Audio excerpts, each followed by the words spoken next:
देखिए धड़ल्ले से कट रही अवैध कॉलोनियों में क्यों नहीं हो रहा एक्शन।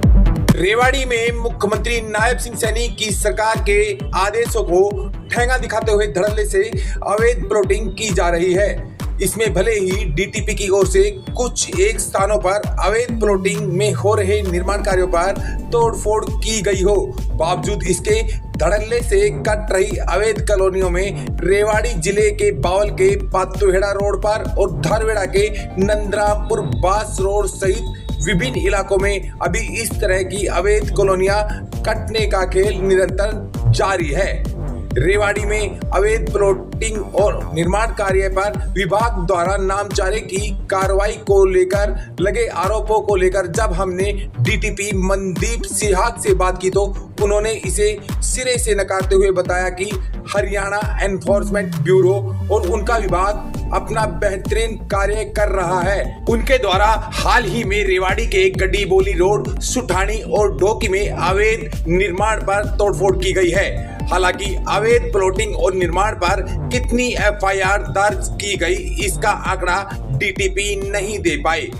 पूर्व मंत्री द्वारा हाल ही में अवैध कॉलोनी काटने पर उठाए गए सवाल का जवाब देते हुए डीटीपी ने बताया कि वर्ष 2019 से 2024 तक 99 कॉलोनियां आइडेंटिफाई की गई है, उनमें सभी पर एक्शन हुआ है। उन्होंने कहा कि आने वाले दिनों में बावल और धारवेड़ा में उनकी विशेष निगरानी रहेगी क्योंकि यहां बहुत सी अवैध कॉलोनियां आइडेंटिफाई की गई हैं। ऐसी कॉलोनियां न पनपे इसके लिए उन्होंने सहयोगियों और रेवेन्यू डिपार्टमेंट से गुजारिश करते हुए इसे कंट्रोल करने की बात कही। साथ ही उन्होंने अपील करते हुए कहा कि आमजन अवैध प्लॉटिंग करने वाले डीलरों के बहकावे में आकर अवैध कॉलोनियों में प्लॉट न लें क्योंकि इस तरह की कॉलोनियों पर जल्दी ही बड़ा एक्शन लेकर अवैध कॉलोनियों को पनपने नहीं दिया जाएगा। मैं यही कहना चाहूँगा आम जन को कि भाई आप अवैध कॉलोनियों में अपना इन्वेस्टमेंट ना करें और ये समय समय पर टूटती रहती हैं और आगे भी टूटती रहेंगी। और इसमें बाकायदा हम इस बार तो डिस्ट्रिक्ट एडमिनिस्ट्रेशन सभी मिलके हमने लोगों ने टास्क फोर्स में भी एक बड़ा स्ट्रॉन्ग डिसीजंस लिए हैं कि हम किसी भी तरीके की कॉलोनीज़ को अब पनपने नहीं देंगे और रेगुलरली इन पे एक्शंस होते रहेंगे हमारे। एफआईआर कितनी यहाँ पे दर्ज? एफआईआर का ऐसा स्टेटस तो मैं अभी आपको नहीं बता पाऊँगा, बट इतना कह सकता हूँ कि पिछले जब से हमने ज्वाइन किया कोई भी ऐसी कॉलोनी नहीं है जहाँ पर हमने एफआईआर ना भेजी हो या फिर ना ही लॉन्च की हो। हरियाणा इन्फोर्समेंट ब्यूरो अपना बहुत बढ़िया काम कर रहा है, हमारे साथ उनकी कोऑर्डिनेशन बहुत बढ़िया है और जो भी हम एफआईआर किसी के भी अगेंस्ट भेजते हैं तो वो रेगुलरली उसी टाइम उससे अपने अगले या 2 दिन के बाद वो लॉन्च हो जाती हैं। सर एक आरोप लगते हैं नामचारे की कार्रवाई, इसमें सच्चाई कुछ भी नहीं है। आपको गड़ी बोलनी रोड पे हम आपको दिखाएंगे। जब हमने ज्वाइन किया था उसके बाद हमने लेंटर तक भी तोड़े, दुकानें भी तोड़ी हैं और हमने अभी सुठानी में तोड़े हैं, हमने ढोकी में भी तोड़े हैं और रेगुलरली हमारी तोड़फोड़ हो रही है। बट जनरली मैं अभी भी आपके ये जो डीलर हैं या सो कॉल्ड जो कॉलोनियाँ काट रहे हैं, इन्होंने एक ट्रेंड बनाया हुआ है कि भाई आप केवल कॉलोनियों की प्रीकास्ट वॉल बना के, बाउंड्री वॉल बना के अपना सामान वो अपने प्लॉट्स को बेच रहे हैं। तो मैं जनरली पब्लिक से यही कहूँगा कि इनके बहकावे में ना आएँ, आप अपना किसी भी तरीके के इन्वेस्टमेंट इनको ना दें। काइंडली आप हमारे डिपार्टमेंट से या विभाग से आप इस बारे में पता ज़रूर करें।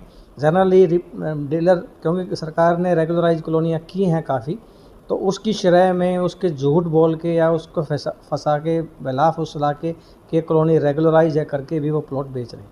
सर लोगों को लॉलीपॉप दिए जा रहे हैं कि किसी तरह की कोई तोड़फोड़ नहीं होगी, वहाँ हमारी सेटिंग है। ये तो देखो हाइपोथेटिकली सामान बेचने का एक एजेंडा है कि भी किसी को भी आप किसी के कोई भी एलिगेशंस लगा सकते हैं। आप मार्केट में आप अपने प्लॉट बेचने हैं, कुछ तो कह के बेचेंगे आप। तो वो मैं तो जनरली यही करें, हमारी कार्रवाई हमारी जो इतने भी हमारे को डिपार्टमेंट्स को जो भी हमारे लोग मॉनिटर कर रहे हैं, डिस्ट्रिक्ट एडमिनिस्ट्रेशन मॉनिटर करता है, विजिलेंस हमें मॉनिटर करती है, इन्फोर्समेंट ब्यूरो हमें कोऑर्डिनेट कर रहा है।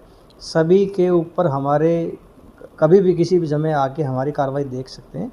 हमारा सारा ऑनलाइन सिस्टम है, हर चीज़ की कार्रवाई जो हमारी डिमोलिशंस होती हैं, एफआईआर होते हैं, हमारी बाकायदा चढ़ती हैं। प्रेस में नोट्स भी देते हैं, प्रेस में हम एडवर्टाइजमेंट्स भी करते हैं कि ना तोड़फोड़ आपने खरीद फरोख्त ना करें। हमारा मेन कंसंट्रेशन भावल और धारूड़ा रहेंगे। भावल में काफ़ी कॉलोनियाँ हमारी आइडेंटिफाई हुई हैं जो कि ग्राउंड पे अभी तक एक्टिव नहीं हुई, लेकिन कागज़ों पे वो काफ़ी एक्टिव हो चुकी हैं।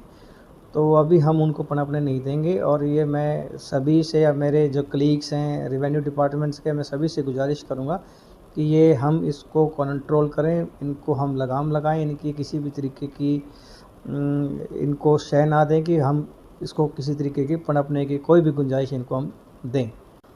अच्छा सर, यहाँ से पूर्व मंत्री हैं कैप्टन अजय सिंह यादव, उन्होंने आरोप खुल्लम खुला प्रेस कॉन्फ्रेंस करके पत्रकारों के बीच बैठ करके कहा है कि पूरा मिली भगत करके पूरा खेल खेला जा रहा है। नहीं, ऐसा तो नहीं है। देखो, अब किसी का भी कोई हमारे पास कोई भी किसी भी तरह का कोई मैसेज या हमारे पास कोई कॉल नहीं आता है, ख़ासतौर पे अवैध कॉलोनी के लिए। ना ही पहले कभी विधायकों ने कभी हमें अप्रोच किया और ना ही अब कोई हमें अप्रोच करता है। कोई किसी का, हमें पूरा सरकार की तरफ से फ्री हैंड है। रही बात हमारे एक्स मिनिस्टर साहब की, वो हमारे माननीय हैं, उन्होंने भी कभी हमें इस बारे के लिए कभी ये नहीं कहा कि आप इसको छोड़ो या तोड़ो। बट उस दौरान भी 19 से 24 की अभी अगर हम बात करें तो उस दौरान भी हमारे 99 कॉलोनी के आसपास हमारी आइडेंटिफाई हुई हैं, तो वो सब के ऊपर एक्शन हुआ है हमारा और आगे भी होता रहेगा।